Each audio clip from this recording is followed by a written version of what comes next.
nabino boye imalamu na magazine ya lelo. 50 brevets pour la première promotion en pâtisserie et pesamaki bongo na ba participants ya Ophélie na fondation Ngoudianza dimanche le 1er octobre. Reportage ya Pasteur du Peuple.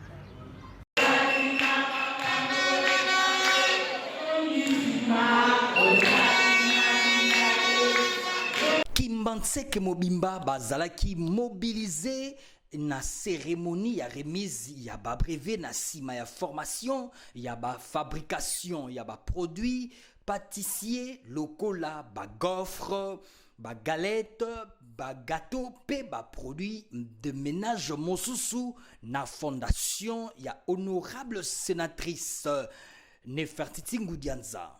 Ba brevet ezalaki remis mokolo ya dimanche 1er octobre 2023 na maboko ya représentante ya Maman Ngoudianza, maman sociale ya Kimbanseke Belinda Tandu, accompagnée na ba candidat député provinciaux ya Tchango ya parti politique CAP.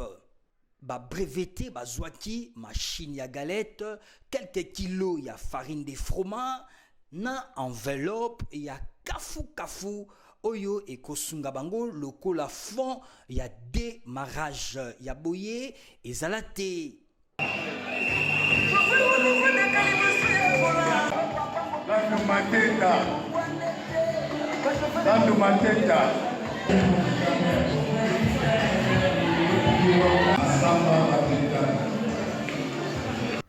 Ndeboye Fondation Ngoudianza ezali ko projeté ko silisa chômage na mboka na biso Congo démocratique et lobby Maman Belinda Tandu. Fondation eza pona kolongola bato loboko na litama. Eza na ba mama mingi aoye bata ko banda pa ko suka wa. Mais grâce à fondation oyo ba maman ba récupérer na esengo na sens ya vie. Yango na pesi nzambe merci na pesi susu. La fondatrice Maman Nefertiti Ngoudianza, merci. En tout cas, formation est dans 400 personnes. Mais au Salaki Kanabiloko, il y a première lot, il y a 50 personnes qui vont bénéficier de l'opportunité au Maman Tessi comme machine, comme farine, enveloppe, na brevet. Pour na ba bénéficiaire et sali et sengoma kasi Nkolonzambe apambola Fondation Ngoudianza.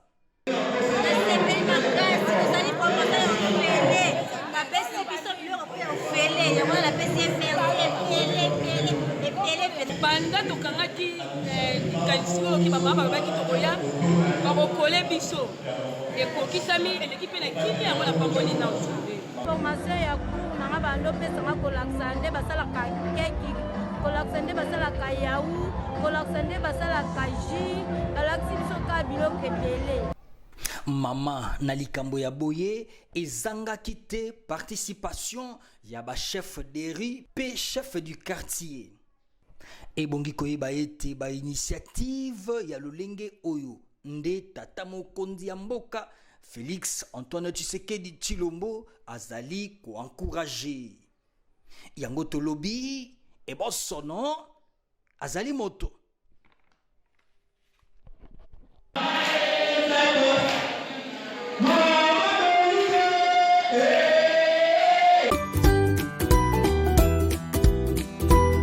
Ministère délégué, il y a des personnes vivant avec handicap, Bazubongo, secrétaire général Yassika et Bonsono.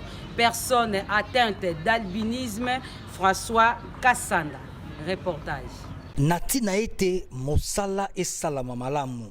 Na ministère Yamambi Matali, ba personnes vivant avec handicap, né et Bonsono Yambo. Il y a République démocratique du Congo, Félix Antoine Tshisekedi Tshilombo, anomaki na ordonnance présidentielle et bossonnant personne atteinte d'albinisme, François Kassanda Moulembu na grade ya secrétaire général au ministère délégué des personnes vivant avec handicap. Likambo Yassika Oyo et Zalana Nouté depuis Joseph Kasavubu ti kino Joseph Kabila na mboka Congo. na yango bosono kati ya bibosono akanisi pe asaleli yango totangi bongo Félix Antoine Tshisekedi Tshilombo na yango Irène Esambo et bosono ya ba PVH na gouvernement Samalu Konde nde apesi matondo na ebosono ya Yambo. Je crois que les gens ne peuvent pas s'étonner, d'autant plus que dès son arrivée au pouvoir en 2019, le président de la République, Félix Antoine Tshisekedi Tshilombo, chef de l'État, s'est distingué de tous ceux qui l'ont précédé, en ce sens qu'il a mis la question de personnes avec handicap parmi les priorités de son premier quinquennat. Et aujourd'hui, vous avez vu que non seulement au niveau politique, il a nommé une ministre en charge de personnes avec handicap pour participer à la prise de décision. Mais aujourd'hui encore, il vient de nommer le secrétaire général chargé des personnes de l'administration de personnes avec handicap et autres personnes vulnérables. Un nouveau secrétaire général nommé na ministère Yaba PVH azui ba félicitations kouta naba bibosono. La pression s'élève à une surprise que vient de nous faire son Excellence Madame la ministre déléguée en charge des personnes handicapées et autres vulnérables, accompagnée de son Excellence Monsieur le Premier ministre, chef du gouvernement, pour la nomination d'un secrétaire général à ce ministère-là, au ministère des personnes vivant avec handicap. C'était un combat que nous avions fait ensemble et aujourd'hui on a gagné. Nous avons un secrétaire général. Je lui présente mes toutes sincères félicitations.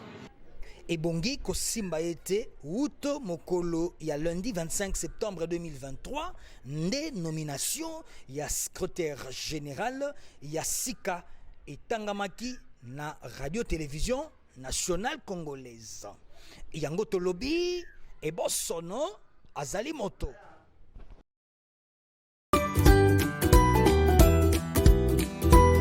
Ministère délégué Yaba PVH na ba partenaire naye balansaki officiellement vulgarisation ya projet INP RPD pour la promotion et protection Yaba personnes vivant avec handicap. Reportage ya Ebonsono Yayam.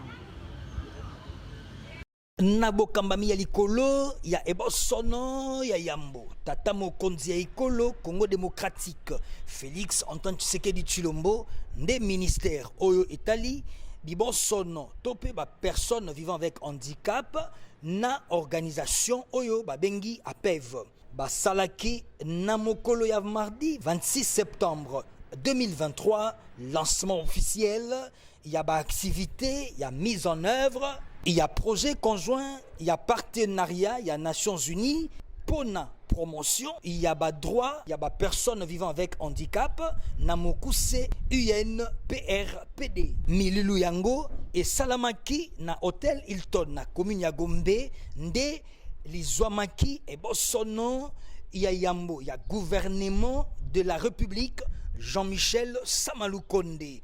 Kolandisa mabongo na ebosono ya ministère délégué ya ba PVH Irène Esambo secrétaire général au ministère ya ba PVH pe envoyé à Monisco na yango ebosono Patrick Havard directeur ya bureau conjoint ya Nations Unies à lobby projet Oyo ezali pona ko soutenir vulgarisation ya loi cadre portant protection et promotion, il y a PVH.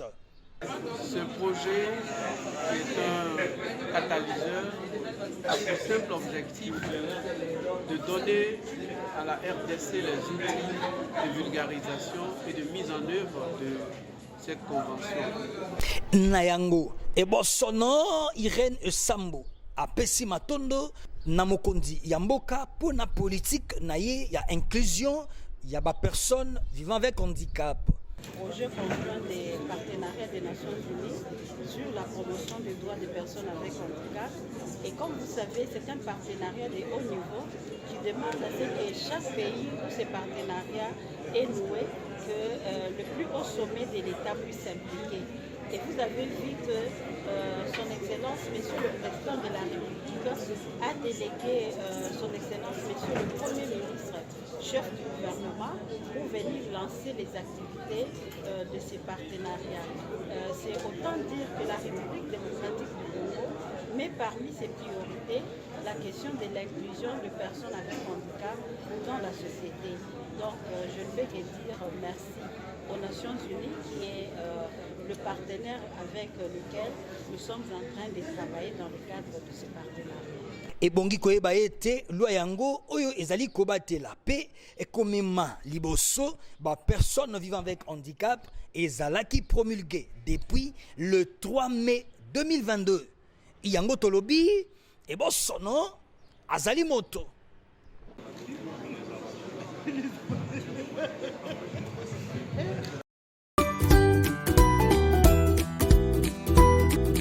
Bomitunaka ba ebonsono aveugle bamonaka lolenge nini tolanda. Ebongi koyeba ete oyo tobengi bongo cécité ememaka forcément te na molili ya couleur moko topé monochrome.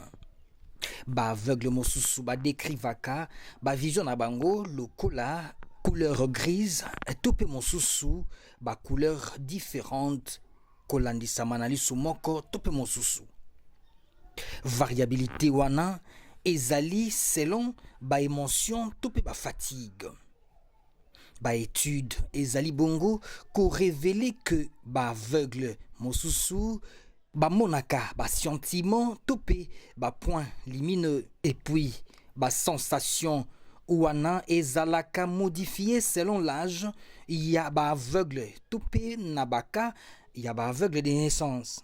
À cause ya cécité et jouaka makasi lokola ba accident hémorragique et kokipe kotika voile moko ya rouge persistant.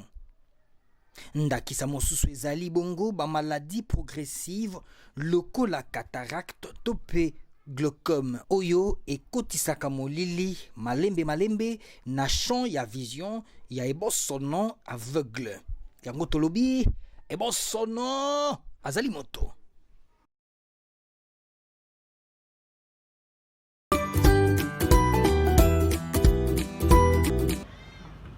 Totikala na ngambo ya baebonsono aveugle pona koyeba ete ezali nde na nzela ya écriture braille nde baebonsono aveugle bayebaka kokoma to pe kotanga tolanda.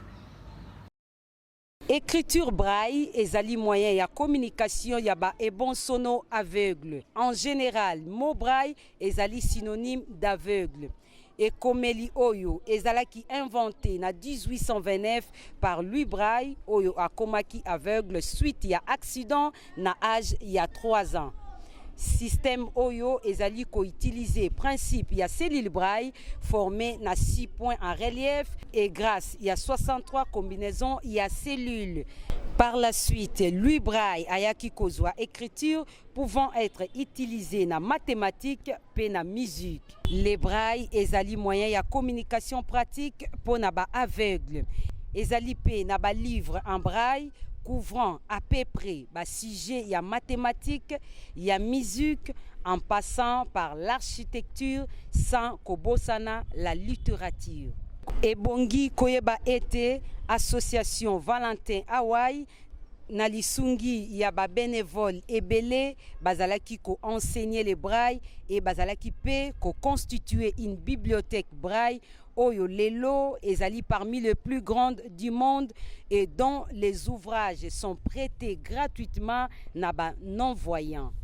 Usage ya braille ezali répandu universellement na ba objet ebele d'usage courant lokola ba montre ba jet de société appareil de mesure ezali bongo adapté na usage ya personne aveugle oyo basalelaka écriture braille.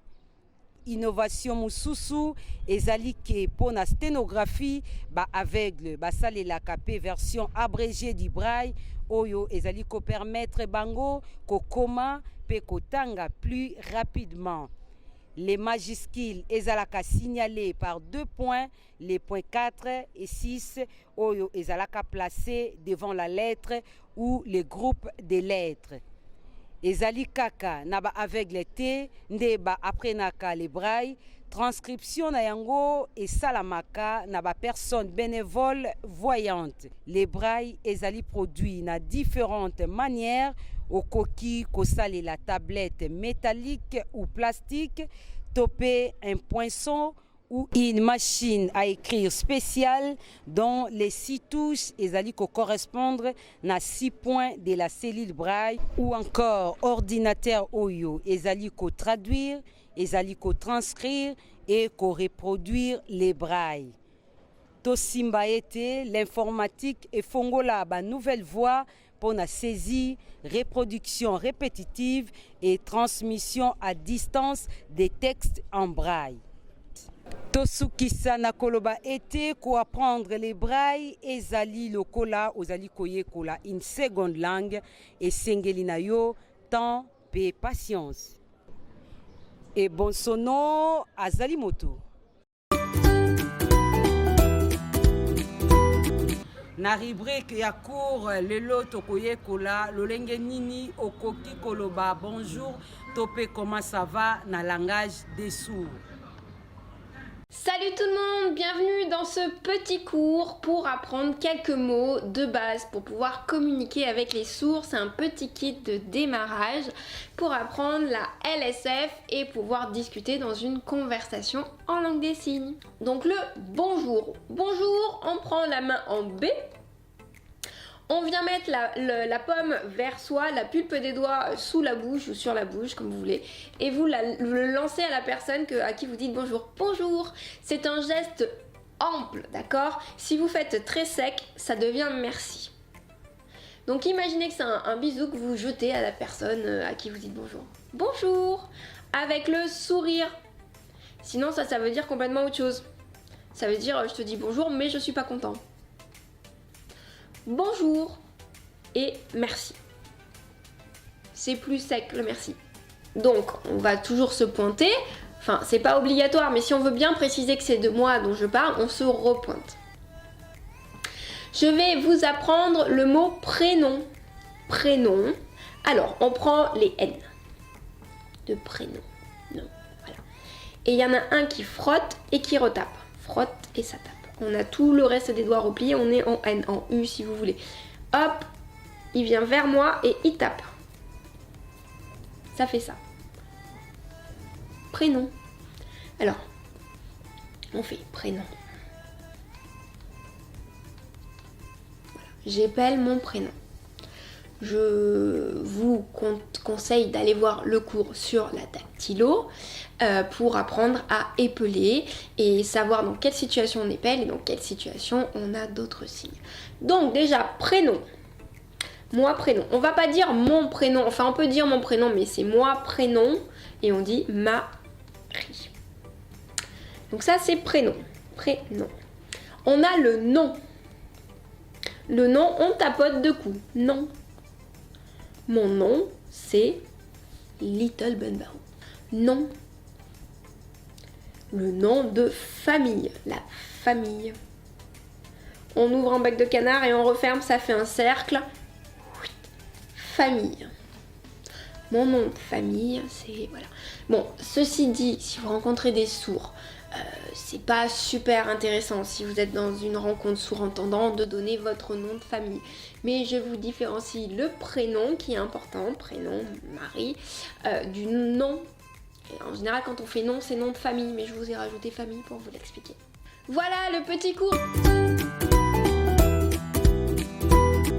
Tozume lelo via Ebon Sono, Célestin Mukumbi, oyo azali cordonnier pe meunier, tope Monique Fufu na quartier Salongo na Debono. Et bon sono Célestin Mukumbi azali cordonnier pe Monique Foufou na commune ya Limete na quartier Salongo. Ça fait déjà 36 ans azali kosala mosala oyo depuis aya Kinshasa. Nazaka cordonnier nde musala na salaka na vie yango wana pona ko supporter famille na ngai nazanga mwasi na bana tufutila kandaku. Oui, musala oyo na bandango na depuis 87 tilelo yango wana na salaka. Kotala etana yete azali marié pe père de 6 enfants dont 4 filles pe 2 garçons oyo parmi bango 4 bazali déjà ba diplômé d'état. Nazana bana 6 ya basi 4 mibali. Bana bakoli bango nyonso 6 na 6 wana 4 baza déjà diplôme d'état. Moyen bakendi université ezate moyen ezate selon musala nazo sala makoki ezate. Ba difficulté pona Célestin na exercice ya mosala na ye ya meunier topé Monique Foufou outre la cordonnerie ezali makasi entre autres l'électricité. Na sombi machine ya fufu yango oyo bozomona yango mais machine ezawana difficulté yeli su makasi courant ezate esenga ba câble esenga kufuta SNEL sikoyo mbongo ezate pona usumba câble wana na kufuta SNEL mbongo wana. Pona bandeko e bon sono oyo bazali kosenga na banzela et bon sono Célestin a pesitoli. Pe physique ou handicapé moteur, eza handicap mental te. Mutu ezo sala bien. Malgré état physique ezo permettre te ko sala oyo tokoki ko sala. Mais mutu lokule ezo sala moyen ya ko sala quelque chose ezali. Lo sengi na bande ko handicapé. Ce qui au bandi aux otonga bakilia bakoya okozwa quelque chose au lieu que ozalaka pesangai baza kofinga ozandoki handicapé ezaki ndoki te. SOS yandeko Célestin epai ya bakondi ya mboka mingi epai ya ebon sono ya yambo ya ba mama ya République la première dame Denise Nyakero papa Célestin Aleli. Na ndomba kuni mwana etu mfumo wa ditunga Tshisekedi Tshilombo mukwantombolo mwana enunye yewu ukulomba kafa luse mukwatisha koko ndini bana ndini mukaji ndi mfuta nzubu chene ni maguta tongo atisha koko tonsa kidile.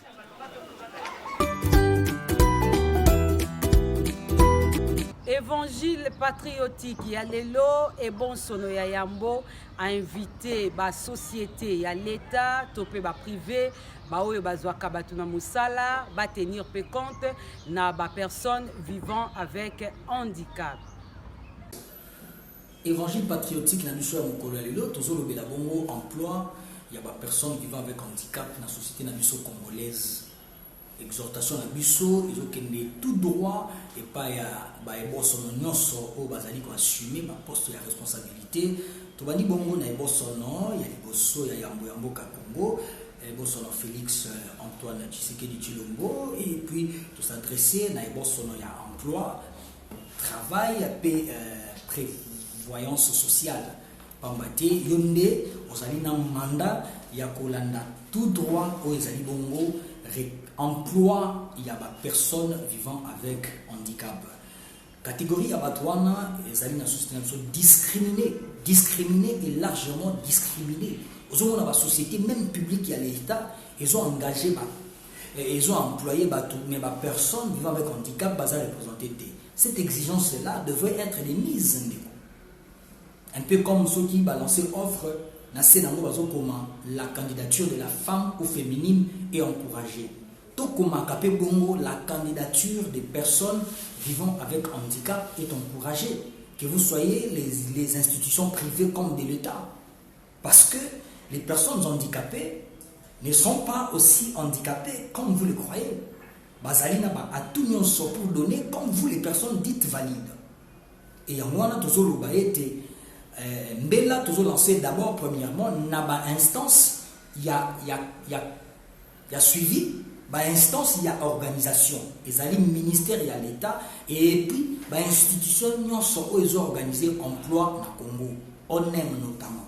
Vous devez veiller à aspect wana. Vous devez vous rendre compte que si une entreprise publique qui a l'État est lancée offre, combien de personnes vivant avec handicap sont plutôt recrutées? Parce que c'est une partie des sociétés, des personnes dans la société qui sont largement discriminées et il faut un encouragement préalable de l'État. Dans une certaine mesure, et puis ça Obama n'a pas recruté. Il y a des mesures. Je salue par exemple la promulgation de la loi sur la protection et l'encadrement des personnes avec handicap en République démocratique du Congo, qui a déjà été promulguée après le vote et puis lecture en second lieu aux deux chambres du Parlement congolais et puis promulguée par le chef de l'État. Aujourd'hui, toujours c'est là, d'ici le mois de novembre, ici, si j'ai encore bonne mémoire, né et Kozalabongo en vigueur, c'est-à-dire depuis la date de sa signature. Il faut mobile qu'on écoute en vigueur, mais dans l'autre temps, les principes sont déjà. Il y a beaucoup de chartes, sinon des traités des Nations Unies, ou même des organisations liées avec les personnes avec handicap en Afrique comme dans le monde entier, auxquelles la RDC a pris part, auxquelles la RDC a ratifié, j'allais dire.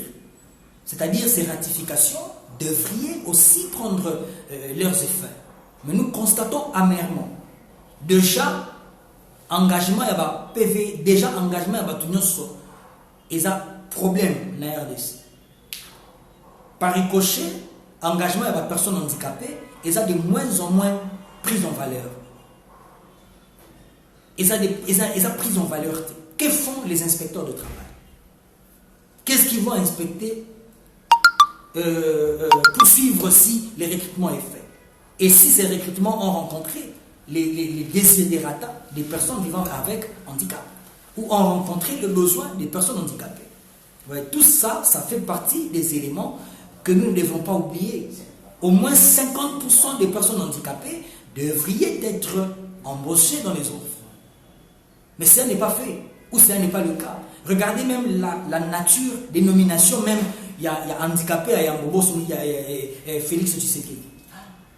Handicapé nini oyoye a nommé. En tête, il y a une institution Yamakas. On ne voit pas. National, on n'a pas vu un handicapé. Na Régie des eaux, on n'a pas vu d'handicapé. Na Foner, ce ne sont pas des handicapés. Et ainsi de suite. Les cas sont légion. Il n'y a pas d'handicapés comme PCA. Il n'y a pas d'handicapés comme... alors qu'il y a des albinos qui ont des diplômes et des qualités importantes. Alors qu'il y a des aveugles qui ont des diplômes dans ces pays. Ça vous plaise de voir l'intérêt des personnes vivant avec handicap pour nous encourager l'intégration dans le du point de vue de l'emploi. Il y a un autre lobby, et bon, son nom.